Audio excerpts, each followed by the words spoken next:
The Lord be with you. I hope you are doing well today, and I hope you are being safe and taking care of yourself.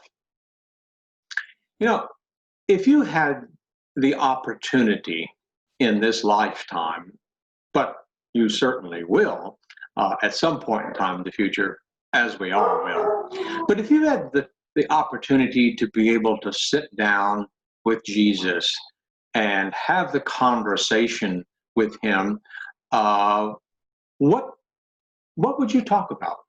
What would you ask him? Would you want to explore the mysteries of the Christian faith?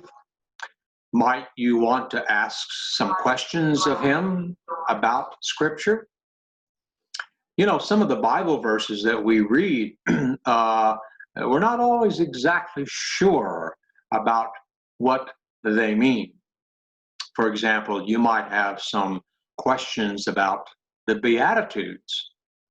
And while some of them are indeed fairly straightforward in their meaning, others do require some thought and context to fully appreciate what Jesus is saying in those. Or maybe you might want to ask Jesus about some of his parables, several of which even biblical scholars are not that sure about. Now, as you know, the parables were one of the main tools that Jesus used to teach spiritual truth. Some can be understood rather easily, while others will leave you scratching your head just a little bit. And if you find yourself puzzled by any of the meaning of those parables, don't worry about it, because actually you are in good company, as Jesus' disciples themselves didn't always understand his teachings. But what you would not want to do is like what the chief priests and the elders in the temple in Jerusalem did. Actually, they thought they were kind of being clever in their questioning of Jesus's authority. But they were essentially turned upside down when Jesus exposed their attempted trickery for the hypocrisy that it actually was. I invite you to read this week's lectionary reading in the 21st chapter of the Gospel of Matthew, and I'll give you that citation, that scripture citation here in just a few moments. But in that particular scripture, Jesus is talking, or the people were asking Jesus about the meaning of some of those citations and teachings he had, and on what authority he had in teaching them. And here's one way to kind of think about that a little bit.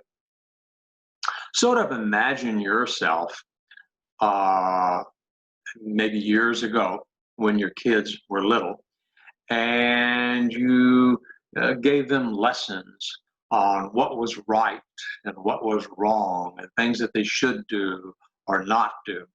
All of the little things that we all learn as children as we're growing up. And let's say somewhere along the way, as I'm sure they probably did, they disobeyed you and did something that went against what you had told and explained to them at some point in time and earlier. And so you asked them, well, son, daughter, why did you do this? Now, let's say there's two ways that they can respond. One, that they could come back and say something to the effect, well, I didn't know that I had to do this. Or they might respond and say something like they were just not aware of what was going on, or that they did not actually commit something that was wrong and against your teachings. Well, you can come back to them in at least in two ways. If they deny you ever teaching them that, then you can simply upbraid them for the lack of not knowing and not following their instructions. as they should have. Or you could come back and say something to the effect that they didn't know that that was wrong at all and not just denying you outright. Then again, you have reason to criticize them there for not understanding what you had taught them. And so this is a little bit like, not exactly, but it's a little bit like what happened with Jesus there in the temple and how people were questioning his authority. I do invite you to read that when you do get a chance. Our lectionary readings for this particular week come from the book of Ezekiel, chapter 18, verses 1 through 4, and 25 through 32, and also from the Gospel of Matthew, the 21st chapter, verses 23 through 32. I hope you have a good week.